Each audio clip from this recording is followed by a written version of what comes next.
Hi friends, எப்படி இருக்கீங்க? நல்லா இருக்கீங்களா? இன்றைக்கி என்ன டிப்ஸ் பார்க்கலாமா? இன்றைக்கி ஒரு ஏர் கண்டிஷ்னர் வீட்டில் எப்படி பண்ணுறதுன்னு பார்க்கலாமா?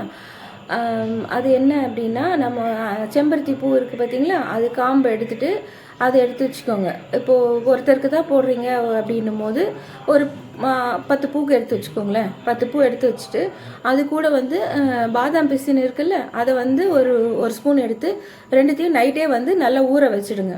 ஊற வச்சுட்டு அதுக்கு காலையில் எழுந்து அது நல்லா உங்களுக்கு மிக்சியில் போட்டு ரெண்டுத்தையும் அடிச்சுக்கோங்க. ஃப்ளாக்ஸீட் ஜெல் இருக்குல்ல, நம்ம ஃப்ளாக்ஸீல் வந்து ஜெல் எடுப்போம் பார்த்தீங்களா, அந்த ஜெல்லையும் எடுத்து வச்சுட்டு இது கூட அந்த ஜெல்லை வந்து இது கூட ஒரு ஸ்பூன் போட்டு நல்லா மறுபடியும் மிக்சியில் போட்டு நல்லா அடிச்சுட்டு அதை வந்து நீங்கள் ஒரு ஏர்டைட் கண்டெய்னர் பாக்ஸில் வந்து போட்டு ஃப்ரிட்ஜில் வச்சுடுங்க.